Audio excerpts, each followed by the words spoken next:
On your side at 6. Focused on you. A new report detailing Kim Gardner's role as the St. Louis Circuit Attorney suggests she could return to office if she decides to run again. Thanks for joining us. I'm Mike Bush. And I'm Ann Allred. Attorney General Andrew Bailey released the report last night detailing a long list of problems plaguing the prosecutor's office. Our political editor, Mark Maxwell, is live outside the circuit courts with new reaction. Mark. Ann and Mike, Andrew Bailey was still new on the job as Attorney General when he first pushed to expel Kim Gardner from the Circuit Attorney's office. That was a fight he appeared to relish, but one he never got to finish. She resigned before his made-for-TV moment. Now he's pushing for broader powers and a fast track to expel public officials and bar them from ever returning to office. The 62-page Kim Gardner report reads a lot like an indictment. Attorney General Andrew Bailey says she wasn't doing her job. 96% of crimes reported she wouldn't file charges on. Bailey's report detailed Gardner's distractions of nursing school, dysfunction in her office, but also took aim at her discretion on which charges to pursue. She had completely stopped charging armed criminal action, which is one of the best tools that prosecutors have to carry a mandatory minimum against violent offenders who are using weapons and dangerous instruments to commit crimes on our street. Mandatory minimums drive crime.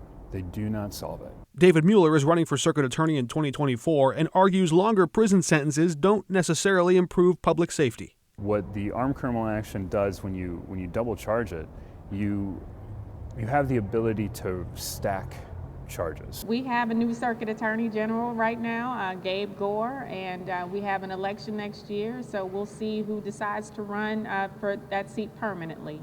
We are experiencing a violent crime epidemic in the city of St. Louis. Gabe Gore has started emerging in small public forums lately, but hasn't yet declared his intent to run for a full 4-year term. I have been circuit attorney now for a little over 5 months. As Gore churns through old case files, his political future unclear, Bailey raises another question. Could Gardner run again? There was sufficient evidence there to have her removed and probably make sure she never came back again.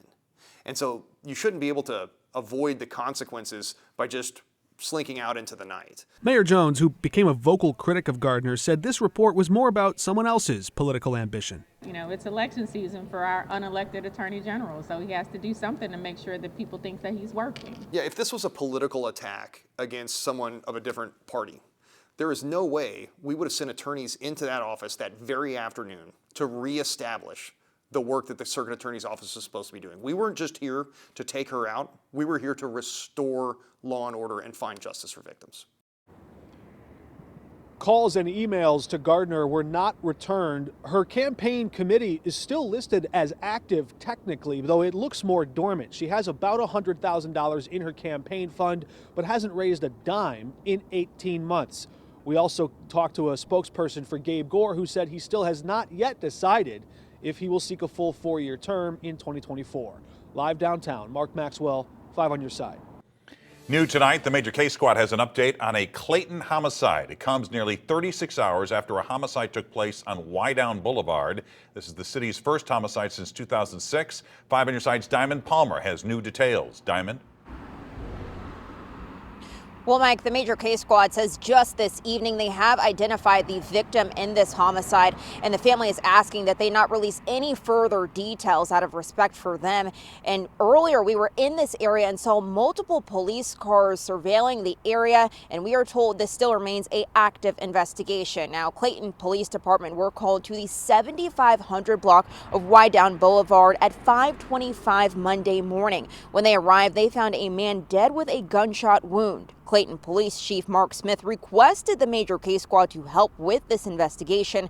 One business owner I spoke to today says they've provided police with surveillance video of the crime. I spoke to one resident who says she prefers not to give her last name, but tells me she heard the entire thing and was awoken to nearly 5 gunshots. I actually heard the gunshots and at 5:15 in the morning, and then I immediately heard sirens, so I knew the police were coming. I don't want them to just arrest any Jill or Joe just because they want to solve this crime. You know, I want them to do their best job.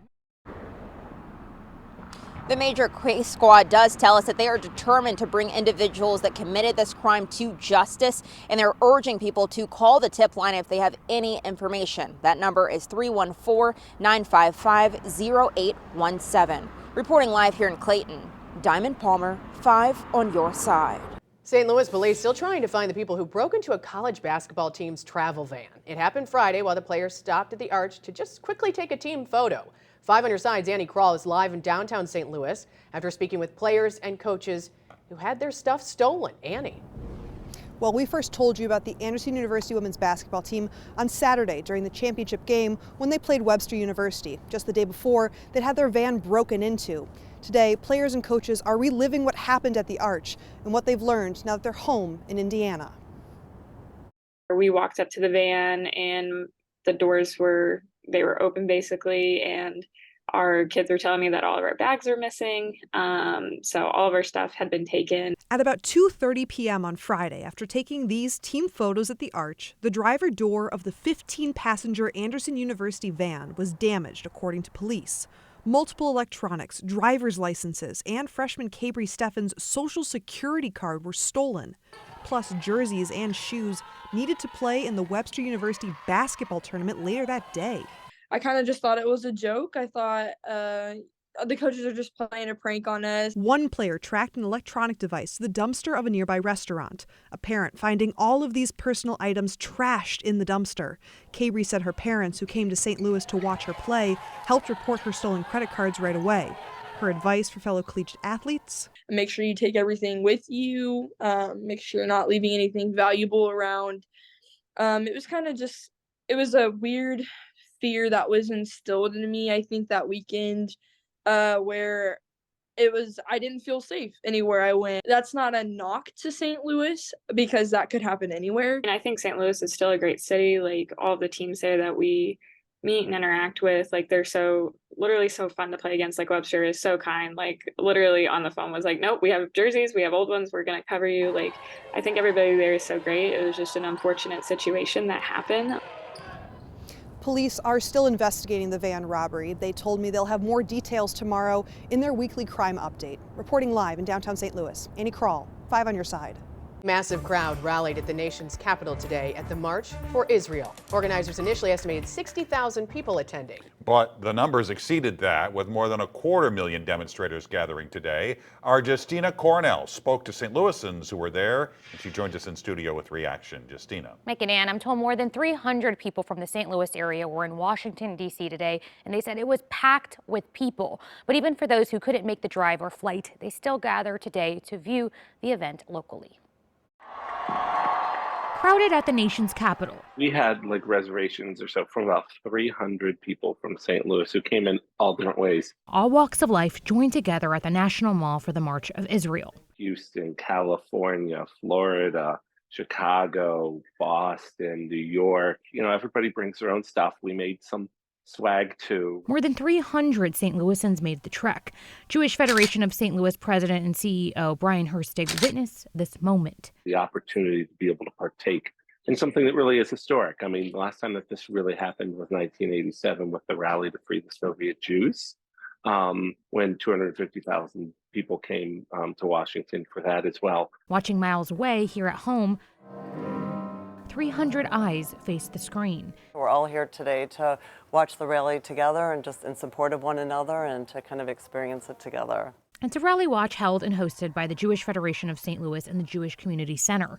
While in separate states, they stand in solidarity. My sister and brother-in-law are there, and I think everybody here has family or knows somebody there, and we know a lot of people in the community there, so it's like we're connected at the heart that we know they're there experiencing it and representing us all. Moved by the moment, Herstig is motivated to share a message. The biggest thing I'm feeling is that there are 239 hostages that are still being held underground in Gaza by terrorists. We have to, as an international community, there's no reason at all. We have to get them out and get them home. And so a lot of the rallying cries today will bring them home. And that's the hashtag people have been using, hashtag bring them home. Now, organizers say this march also aims to free hostages, and it's a march against anti-Semitism. According to the Anti-Defamation League, there's been a significant rise in anti-Semitic incidents across the U.S. since October 7th.